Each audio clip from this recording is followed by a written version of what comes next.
Stop looking at the ground for a second. When you imagine building a house, what is the first image that comes into your head? It's probably an excavator digging the earth, or maybe cement being poured into deep holes. That's how we learn things work, right? You start from the bottom and go up. But what if I told you that the biggest mistake most people make when building their dream cabin is exactly that? And what if I told you that for a cabin to stand for 100 years, you need to build it upside down, inside your mind? Most cabins that fail, the ones that creak too much in the wind or develop mysterious cracks in the walls after just one winter, fail before the first shovel even touches the soil. They fail because the builder was obsessed with the foundation when they should have been obsessed with what goes on top. Imagine trying to hold a giant weight above your head. What determines if you will succeed or not? It's not just your shoes. It's whether your knees, your hips, and your spine can handle the weight that is up there. If you don't know the exact weight of what you're going to lift, how will you know how strong your legs need to be? This is where a strange but brilliant idea comes in. Let's call it starting from the roof. No, you won't see shingles floating in the air without walls underneath. That would be magic, and construction is about reality. But reality is tough. Gravity is relentless, and nature does not forgive calculation errors. So before cutting any tree or mixing any concrete, our builder did something that looked like a waste of time to anyone watching from the outside. He spent days looking at the sky. He was calculating the invisible enemy. Have you ever stopped to think how much snow weighs? It seems fluffy and light when it falls on your glove, doesn't it? But imagine a meter of snow accumulated on a large roof. We're talking about tons. It's like parking 2 or 3 cars on top of your house. If you build a small foundation and then decide to put a heavy roof like that on top, do you know what happens? The house sinks. The windows stop opening. The doors get stuck, all because you didn't respect the roof first. So our builder started by drawing the end. He decided exactly what the weight would be up there: metal or wood shingles, thick thermal insulation, and the snow from the harshest winter of the last 10 years. All of this was added up. Only after knowing this scary number, this giant weight that gravity would try to pull down, did he look at the ground. Now look at the land where you want to build. It looks firm, doesn't it? But the earth deceives. On dry days, it is hard as rock. But what about when it rains for a week, and when the ice melts and the soil turns into mud soup? If your roof weighs 10 tons, that load has to go down somewhere. It travels through the ceiling beams, goes down the wooden pillars and the walls, and hits the ground. If the base isn't designed to hold the specific weight of that roof we imagined, it will give way.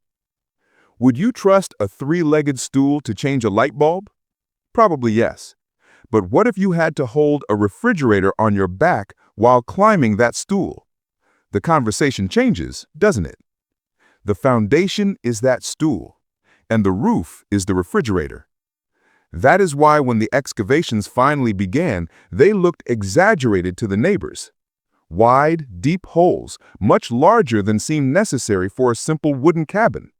Why spend so much sweat, so much money, and so much time burying concrete that no one will ever see?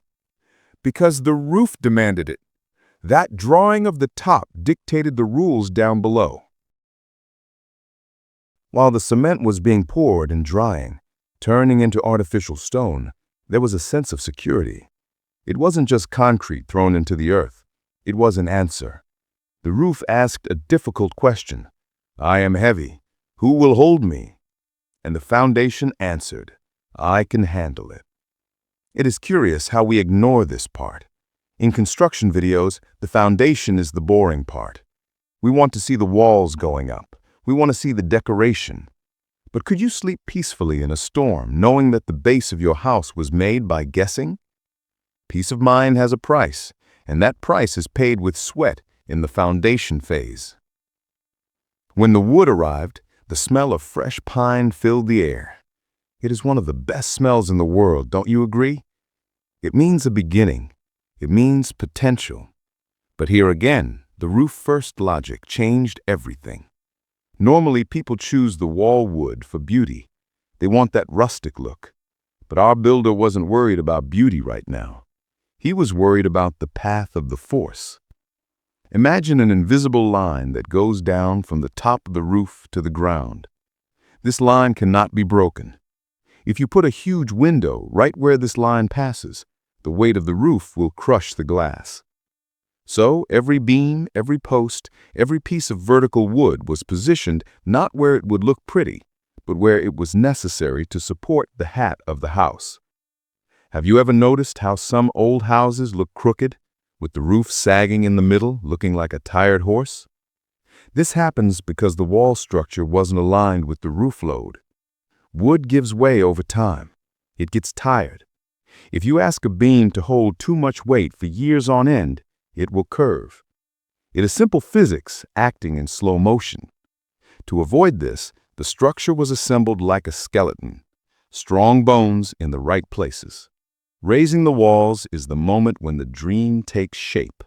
Suddenly, you can see where the living room will be, where the kitchen will be. You can imagine breakfast being made there. But while hammering, the builder wasn't thinking about coffee. He was looking up. Will this post hold the master beam? With every nail, with every screw, the responsibility increased. It's a strange feeling of responsibility.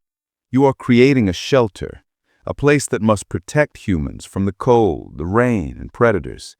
If you fail, nature comes in. And then the big day arrived, the day to put on the roof. Remember that everything started with it in the imagination. Now it was time to make it real. Working up high is dangerous. The wind blows stronger up there. The ground looks too far away. Every piece of wood or metal that needs to be lifted is a fight against gravity. Have you ever tried to lift a sheet of plywood against the wind? It's like fighting a boat sail. Now imagine doing that balanced on a narrow beam. The heart beats faster. Fear is healthy. It keeps you alert. The roof structure began to take shape.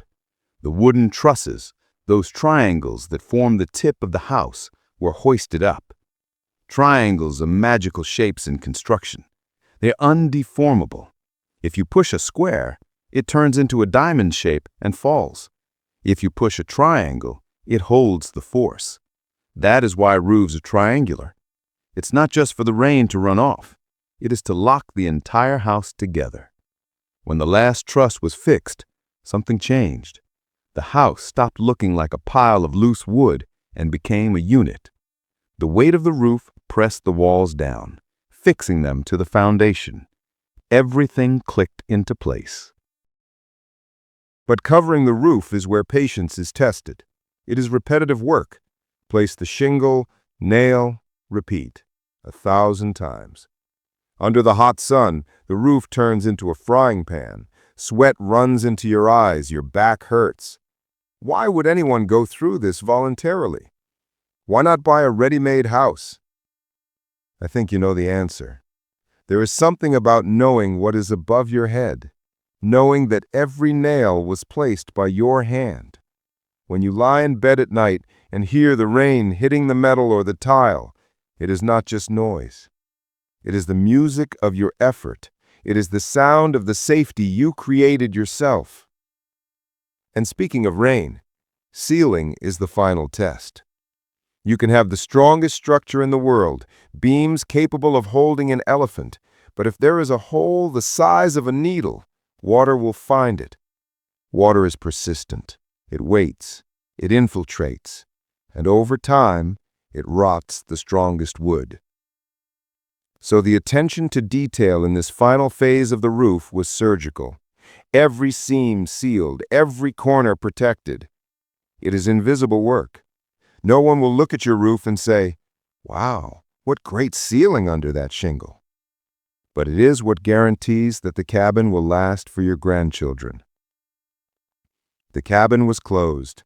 Strong walls, robust foundation, and the famous roof crowning it all. But the real test doesn't happen when the builder shakes hands with friends and celebrates.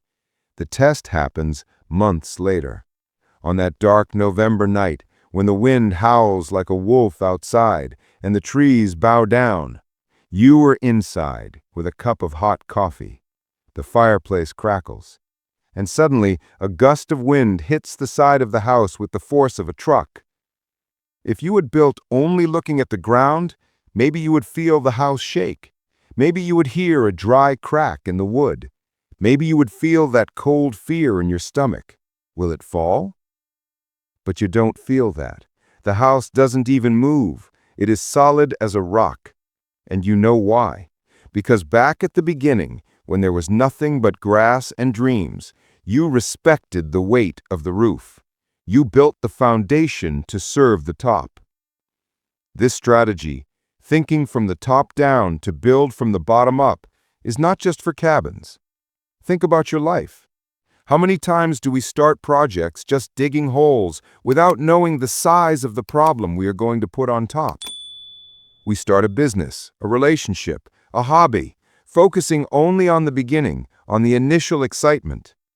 And when the weight of responsibility, the roof of real life arrives, our foundation cracks. Maybe we should be more like this builder. Look at the sky first. Evaluate the storm before buying the umbrella. Understand the weight before training the legs. Looking at the finished cabin now, it seems simple.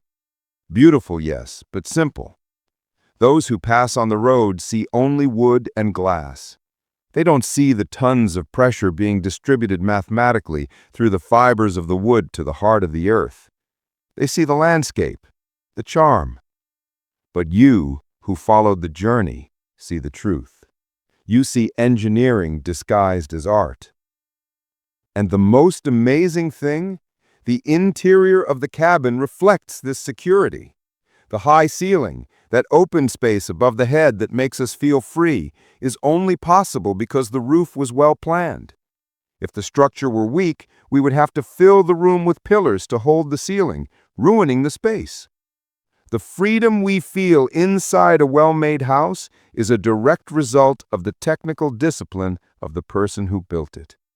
Freedom requires structure. It seems contradictory, but it isn't.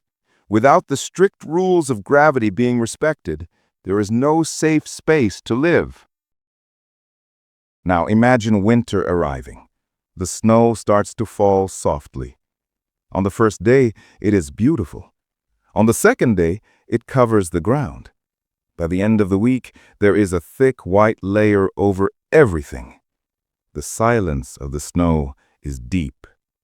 Outside, tree branches break with the weight. You hear the snap in the forest. But your roof, it holds. It was made for this. In fact, it was the reason for all of this existing this way. The snow is not a threat. It is just a temporary decoration, because the calculation was made. Have you ever caught yourself thinking about what you would do if you had a piece of land in the middle of nowhere? What would your cabin be like? Would it be small and cozy, or big to fit the whole family? Regardless of the size, the lesson remains. Do not be seduced by the rush to see the walls going up. Haste is the enemy of permanence. Quick constructions, those made to impress on Instagram in a week, rarely tell the story of the following year.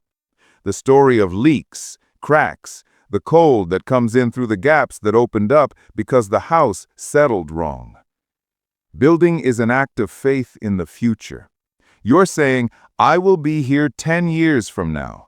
I will see my children grow up here. And to honor that promise, you must honor the process. Starting from the roof is actually an exercise in humility. It is admitting that you do not rule nature. The rain rules. The snow rules. Gravity rules. You only negotiate with them, and the only currency they accept is a well-sized structure. As the sun sets behind the finished cabin, casting a long shadow over the grass, you realize that the house seems to have sprouted from the ground, as if it had always been there. That is the sign of good design. It doesn't look forced. But we know the secret, don't we? We know it didn't sprout from the ground. It descended from the sky in the form of an idea, weight, and calculation until it touched the earth. So the next time you see a construction, don't just look at the bricks or the paint. Try to see the invisible. Try to see the path the weight takes. Ask yourself, where is this house resting its shoulders? And if one day you decide to pick up the hammer and build your own refuge, remember the man who started from the roof. Remember that sometimes to stand firm on the ground, you need to start with your head in the clouds, or rather in the loads that will come from them. The journey of building your own cabin changes you. Your hands get calloused, your back hurts, but your mind becomes armored. You learn that there are no shortcuts worth taking. Every shortcut you take in the structure is a debt you incur with the future, and the future always collects, usually with high interest in the form of expensive repairs and headaches. On the other hand, every extra effort, every extra inch of concrete in the footing, every beam oversized for safety is an investment. It is you buying nights of peaceful sleep. Is it worth it? Look at this cabin resisting time. Look at the fire burning in the fireplace while the world outside freezes. The answer is in the comfort. The answer is in the safety. Are you ready to start your project? Are you ready to get your hands dirty? But more important than that, are you ready to plan before you sweat? Because sweat without a plan is just exhaustion. Sweat with a plan is a legacy. Think about your roof. Think about the weight of your dream. And then, only then, start digging. Because in the end, the house that protects us best is the one we build inside ourselves first, with all the laws of reality being respected. And that is the true beauty of building, transforming the danger of gravity into the shelter of home.